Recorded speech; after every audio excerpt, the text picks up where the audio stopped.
மத்திய கிழக்கு நாடுகளில் வளைகுடா நாடுகளில் இதுவரைக்கும் இல்லாத ஒரு மிகப்பெரிய பதற்றமான சூழல் தொடர்ச்சியாக நீடிச்சு கொண்டிருக்கு.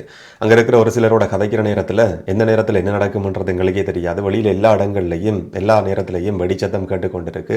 வெளியில் போகிறதுக்கு எந்த விதமான தடையும் இல்லாட்டியும் வேலைக்கு போக முடியும்னு சொன்னாலும் கூட இரவு நேரத்தில் படுக்கிற நேரமும் நேற்றிரவும் நிறைய இடங்களில் வந்து வெடிச்சத்தங்கள் கேட்டுக்கொண்டிருக்குன்னு சொல்லி கட்டார், குவைட், ஐக்கிய அரபு அமீரகம் இந்த மாதிரியான நாடுகளில் இருக்கிற ஒரு சிலரோட கதைக்கிற நேரத்தில் தெரிஞ்சு கொள்ளக்கூடிய மாதிரி இருந்தது. இன்றைக்கும் ஐக்கிய அரபு அமீரகத்தில் சில இடங்களில் வந்து தாக்குதல்கள் நடத்தப்பட்டிருக்கு. 3 நாடுகள் சம்பந்தப்பட்டிருக்கிற போரால மத்திய கிழக்கு இல்லாட்டி வளைகுடா வந்து பற்றி எரிஞ்சு கொண்டிருக்கு. இதுவரைக்கும் நாங்கள் பார்க்காத காட்சிகளையும் கேள்விப்படாத சம்பவங்களையும் இந்த நாட்களில் வந்து பார்த்து கொண்டிருக்கிறோம், கேள்விப்பட்டு கொண்டிருக்கிறோம். ஐக்கிய அரபு அமீரகம் உட்பட வளைகுடா நாடுகளில் 4 நாடுகளினுடைய 5 விமான நிலையங்களில் சேதங்கள் ஏற்பட்டிருக்கு. சில நபர்கள் உயிரிழந்திருக்கிற சம்பவங்கள் பதிவாகியிருக்கு. அமெரிக்கா, இஸ்ரேல், ஈரான் இந்த 3 நாடுகள் நேரடியாக சம்பந்தப்பட்டிருக்கிற போரா இருந்தாலும் அதை சுற்றி இருக்கிற ஒரு சில நாடுகளில் ஏற்பட்டிருக்கிற சேத விவரத்தை நாங்கள் பார்த்தோம்னு சொன்னாலே இது எந்த அளவுக்கு ஒரு தீவிரமாக நடந்து கொண்டிருக்கிற போர்ன்றதை விளங்கிக் கொள்ள முடியும். எந்த அளவுக்கு இந்த போர் வந்து மற்ற நாடுகளுக்கும் பரவி இருக்குன்றதையும் விளங்கிக் கொள்ள முடியும். இஸ்ரேலில் வந்து 9 பேர் கொலை செய்யப்பட்டு 121 பேர் காயமடைஞ்சிருக்கிறாங்க. இது இஸ்ரேலினுடைய உத்தியோகபூர்வமான தகவல் மட்டும். ஈரானில் 201 பேர் கொலை செய்யப்பட்டு 747 பேர் காயமடைஞ்சிருக்கிறாங்க. இதுவும் ஈரானுடைய உத்தியோகபூர்வமான தகவல். 2 நாடுகளுக்கும் இடையில் இருக்கிற ஈராக்கில் வந்து 2 பேர் கொலை செய்யப்பட்டு 5 பேர் காயமடைஞ்சிருக்கிறாங்க. குவைட்டில் ஒருத்தர் கொலை செய்யப்பட்டிருக்கிறார், 32 பேர் காயமடைஞ்சிருக்கிறாங்க. பஹ்ரைனில் 4 பேருக்கு காயம், கட்டாரில் 16 பேருக்கு காயம், ஐக்கிய அரபு அமீரகத்தில் 3 பேர் உயிரிழந்து 58 பேர் காயமடைஞ்சிருக்கிற சம்பவம். இலங்கையர்கள், பாகிஸ்தானியர்கள் உட்பட 58 பேர் வந்து காயமடைஞ்சிருக்கிறாங்க. சில இடங்களில் வேலை செய்கிற இடங்களுக்கு பக்கத்திலையும் இந்த மாதிரியான தாக்குதல் சம்பவங்கள் பதிவாகியிருக்கு. ஓமானில் 5 பேர் காயமடைஞ்சிருக்கிறாங்க. இந்த மாதிரியான சேத விவரங்களை பொறுத்த வரைக்கும் 2-3 நாடுகள் சம்பந்தப்பட்டிருக்கிற ஒரு போரா இருந்தாலும் கூட வளைகுடாவில் மத்திய கிழக்கு நாடுகளில் எப்படியான ஒரு பதற்றம், இந்த போர் வந்து எந்த அளவுக்கு தீவிரமடைஞ்சிருக்கு என்றதை வந்து இந்த புள்ளி விவரம் வெளிப்படுத்துது. இதை தவிர 4 வளைகுடா நாடுகளினுடைய 5 விமான நிலையங்களில் சேதங்கள் பதிவாகியிருக்கு. ஐக்கிய அரபு அமீரகத்தினுடைய அபுதாபி, துபாய் 2மே பரபரப்பான சர்வதேச விமான நிலையங்கள். இந்த இடங்களில் வந்து சேதங்கள் பதிவாகியிருக்கு.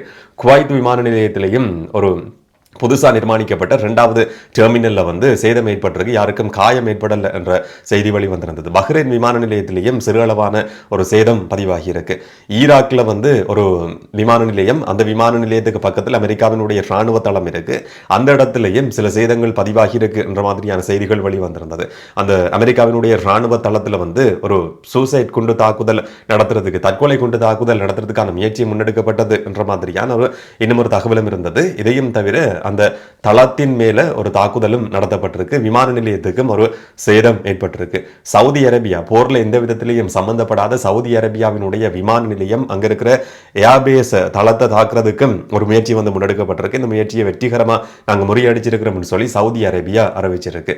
அபுதாபியை பொறுத்த வரைக்கும் அபுதாபியில் இருக்கிற அல் சலாம் சொல்லப்பட்ட ராணுவ தளத்துக்கு பக்கத்தில் வந்து ஒரு வேர் ஹவுஸ் இருக்காம். அந்த வேர் ஹவுஸ்ல நிறைய பேர் வேலை செய்து கொண்டிருக்கிறாங்க. அங்க ட்ரோன் தாக்குதல் நடத்தப்பட்டிருக்கு.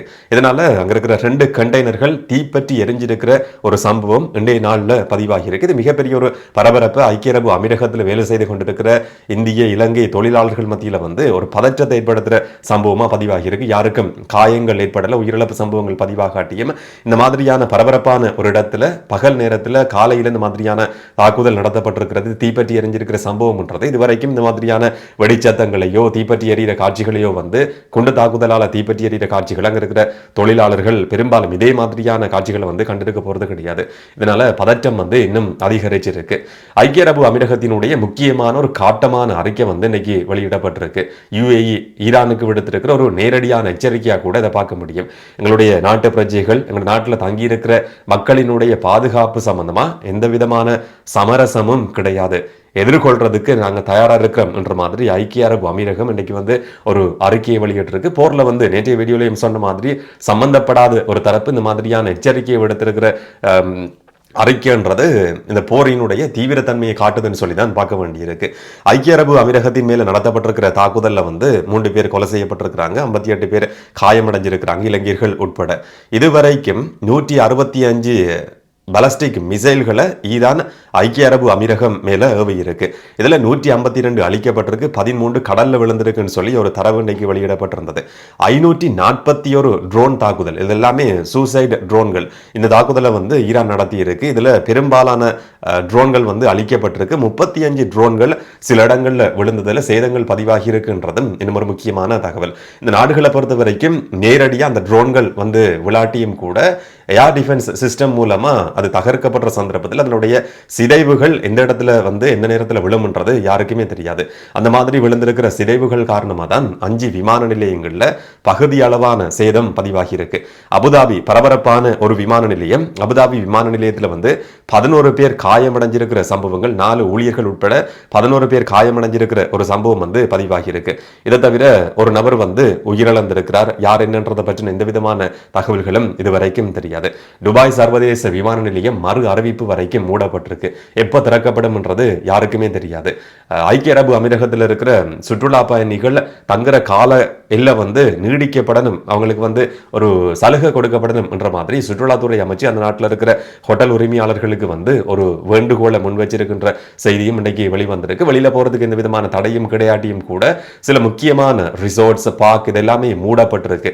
சாதாரண மக்களினுடைய வாழ்க்கை பொறுத்த வரைக்கும் வாழ்க்கை முடங்கி இருக்கா என்று கேட்டா கிடையாது. ஆனா ஒரு விதமான பதற்றமும் பயமும் அங்க இருக்கிற மக்கள் மத்தியில இருக்கு. குறிப்பா தொழிலாளர்கள் மத்தியில இந்த மாதிரியான ஒரு குண்டுவெடிப்பு சம்பவங்கள் சம்பந்தமான செய்திகள், அந்த காட்சிகளை பொறுத்த வரைக்கும் வரலாற்றில் இதுவரைக்கும் நடக்காத சம்பவங்கள் அங்க பதிவாகி கொண்டிருக்கிறதால சுற்றுலா தலங்கள் மேலேயும் சில இடங்கள்ல தீப்பற்றி எறிகிற சம்பவங்கள் பதிவாகி இருக்கிறதால அந்த பதற்றம் இன்னும் அதிகரிச்சிருக்கு. குறிப்பா துபாயை பொறுத்த வரைக்கும் பாம் ஜுமைரான்னு சொல்லப்படுற சுற்றுலாத்துறைக்கு புகழ் பெற்ற ஒரு இடம். அந்த இடத்துல இருக்கிற ஒரு நட்சத்திர பிரபலமான ஒரு நிறுவனத்தினுடைய நட்சத்திர ஹோட்டல் மேலையும் தாக்குதல் நடத்தப்பட்டிருக்கு. தீப்பற்றி எறிகிற காட்சிகள் நேற்றைய நாளில் வெளிவந்திருந்தது. சுற்றுலாத்துறையில மிகப்பெரிய அளவுல தாக்கம் செலுத்துற ஒரு சம்பவமா இது பதிவாக போகுது. இப்ப துபாய் சர்வதேச விமான நிலையத்தை பொறுத்த வரைக்கும் COVID-19 பெருந்தொற்று நிலைமைக்கு பிறகு விமான பயணங்கள் இந்த அளவுக்கு முடங்கி இருக்கிற, அந்த விமான நிலையம் இந்த அளவுக்கு முடங்கி இருக்கிற முதல் சந்தர்ப்பமா இது பதிவாகி இருக்கு. ஒரு பரபரப்போட ஒவ்வொரு மணித்தியாலங்களும் ஒவ்வொரு நிமிஷங்களும் கடந்து கொண்டிருக்கு என்றதான் செய்திகளை நாங்க பார்த்து கொண்டிருக்கிறோம். குவைட்லயும் அதே மாதிரியான ஒரு பதட்டம் இருக்கு. மத்திய கிழக்கு நாடுகளை பொறுத்த வரைக்கும் இதே மாதிரியான ஒரு நிலைமை தொடர்ச்சியா நீடிச்சு கொண்டிருக்கு. இலங்கையர்களை பொறுத்த வரைக்கும் 10 லட்சம் இலங்கையர்கள் மத்திய கிழக்கு நாடுகள் வளைகுடா நாடுகள்ல வேலைக்கு வேற தேவைகளுக்குன்னு சொல்லி போயிருக்கிறாங்க. குறிப்பா ஈரான்ல 35 பேர் இருக்கிறாங்களாம். இஸ்ரேல்ல 30,000க்கும் அதிகமானவர்கள் இருக்கிறாங்க. இதுல ஒரு சிலர் இஸ்ரேல் விமான நிலையத்துக்கு நேற்றைய நாள்ல போயிருக்கிறாங்க. அந்த சந்தர்ப்பத்திலேயும் சைரன்கள் ஒலிச்சிருக்கு, விமான நிலையம் மூடப்பட்டிருக்கு. இதனால திரும்பி தங்களுடைய இடங்களுக்கு போக வேண்டிய ஒரு சூழல் உருவாகி இருக்கு. இஸ்ரேல்ல இருக்கிற இலங்கையர்களுக்கு எந்த விதமான ஆபத்தும் கிடையாது என்ற மாதிரி அங்க இருக்கிற சில தகவல்களை மேற்கோள் காட்டி இலங்கை ஊடகங்கள் இன்றைக்கு செய்தி வெளியிட்டிருக்கிறதையும் நாங்க பார்க்கிறோம். இதை தவிர வெளிநாட்டு வேலைவாய்ப்பு பணியகம் 24 மணித்தியாலங்களும் இயங்கக்கூடிய ஒரு செயற்பாட்டு நிலையத்தை ஆரம்பிச்சிருக்கு. இலங்கை விமான நிலையத்தினுடைய செயற்பாடுகளை பொறுத்த வரைக்கும் பண்டார்நாயக்க சர்வதேச விமான நிலையத்திலிருந்து மத்திய கிழக்கு நாடுகளுக்கான விமான பயணங்கள் மறு அறிவித்தல் வரைக்கும் முற்றுமுழுதா ரத்து செய்யப்பட்டிருக்கு. ஆனா மற்ற நாடுகளுக்கான நேரடியான விமான போக்குவரத்து வளம மாதிரி முன்னெடுக்கப்படுது என்று சொல்லியும் ஒரு அறிவிப்பு இன்றைக்கு வெளியிடப்பட்டிருந்தது. தாய்லாந்து, பக்கத்தில் இருக்கிற பாகிஸ்தான், இந்தியா இந்த மாதிரியான நாடுகள், ஐரோப்பிய நாடுகள், ஆஸ்திரேலியா இந்த மாதிரியான நாடுகளுக்கான நேரடியான விமான போக்குவரத்து கருணாயக்க விமான நிலையத்திலிருந்து எந்த விதமான பிரச்சனையும் இல்லாம தொடர்ச்சியா முன்னெடுக்கப்பட்டு வருது. எப்ப இந்த பதற்றம் தனியும் என்று கேட்டா இப்போதைக்கு தனியறதுக்கான ஒரு சூழல் உருவாகாது என்றதை வெளிப்படுத்துற ஒரு சில சம்பவங்கள் இன்றைய நாளில் பதிவாகி இருக்கு. ஓமான் வளைகுடாவில் ஈரானுக்கு சொந்தமான ஒரு கப்பலை அமெரிக்கா தாக்கி அழிச்சிருக்கின்ற செய்தி இன்றைக்கு காலையில் வெளிவந்திருந்தது. அதே மாதிரி அமெரிக்காவினுடைய USS அப்ரஹாம் லிங்கன் கப்பல் மேல தாக்குதல் நடத்தப்பட்டிருக்குன்னு சொல்லி ஈரான் சொல்லி இருந்தது. ஆனா அமெரிக்கா அதுக்கு மறுப்பு தெரிவிச்சிருக்கு. அந்த கப்பலுக்கு பக்கத்துல கூட ட்ரோன்களோ மிசைல்களோ வரவே இல்லை, இதெல்லாம் போலியான தகவல்னு சொல்லி அமெரிக்கா அந்த தகவலை நிராகரிச்சிருந்தது. ஆனாலும் அமெரிக்காவினுடைய சென்கோம் சொல்லப்படுற மத்திய கிழக்கு நாடுகளுக்கு பொறுப்பான மிக முக்கியமான கட்டளை தலைமையகத்தை சேர்ந்த 3 அமெரிக்க ராணுவ உறுப்பினர்கள் ஈரானால கொலை செய்யப்பட்டிருக்கிற, ஈரான் தாக்குதல்ல கொலை செய்யப்பட்டிருக்கிறத பற்றின ஒரு செய்தியும் உறுதி செய்யப்பட்டிருக்கு. இதை தவிர இன்னும் 5 பேர் உயிருக்கு போராடி கொண்டிருக்கிறாங்க என்ற மாதிரியான ஒரு தகவலும் இருக்கு. அமெரிக்காவும் இந்த செய்தியை உறுதி செய்திருக்கு. போர் நடக்கிற சந்தர்ப்பங்கள்ல இந்த மாதிரியான காயம் ஏற்படுறது, உயிரிழப்பு ஏற்படுறது சாதாரணமானது வளமையானது என்ற மாதிரி அமெரிக்க ஜனாதிபதி டொனால்ட் ட்ரம்ப் வந்து அதுக்கு பதில் சொல்லி இருக்கிறார். ஆனா ஈரானுடைய தாக்குதல் இதுக்கு பிறகும் எப்படி இருக்கும் என்றதை யாராலையும் ஊகிக்க முடியாது. அது எந்த நாட்டினுடைய ஆதரவாளராக இருந்தாலும் இது வந்து மிகைப்படுத்தல் கிடையாது. ஒரு நாட்டில் இருக்கிற அதி உச்சமான தலைவர் சொல்லப்பட்ட நபர் கொலை செய்யப்பட்டதுக்கு பிறகு அந்த நாட்டினுடைய முக்கியமான பாதுகாப்பு துறையோட சம்பந்தப்பட்டிருக்கிற நபர்கள், பாதுகாப்பு ஆலோசகர் எல்லாருமே கொலை செய்யப்பட்டதுக்கு பிறகு மிச்சம் இருக்கிற நபர்கள் செத்தாலும் பரவாயில்ல என்ற மாதிரியான ஒரு தீர்மானத்துக்கு வருவாங்களா, இல்லாட்டி சரணடைவாங்களா என்ற ஒரு கேள்வி இருந்தாலும் கூட அதி உச்சமான கடைசியில் தங்களால் முடியுமான விதத்திலையும் பலத்தை வந்து ஈரான் பயன்படுத்தும் என்ற மாதிரியான ஒரு எதிர்பார்ப்பும் இருக்கு. என்ன நடக்கும் என்றது யாருக்கும் தெரியாது. நாங்கள் பொறுத்திருந்து பார்க்கலாம். மத்திய கிழக்கு நாடுகளில், வளைகுடா நாடுகளில் இருந்து யாராவது பார்ப்பீங்கன்னு சொன்னால் நீங்கள் இருக்கிற இடத்துல இப்போ நிலைமை எப்படி இருக்கு என்றதை முடிஞ்சா கமெண்ட்ல சொல்லுங்க. இந்த ஒரு வீடியோவில் இந்த ஒரு தகவலோட சந்திக்கலாம். வணக்கம்.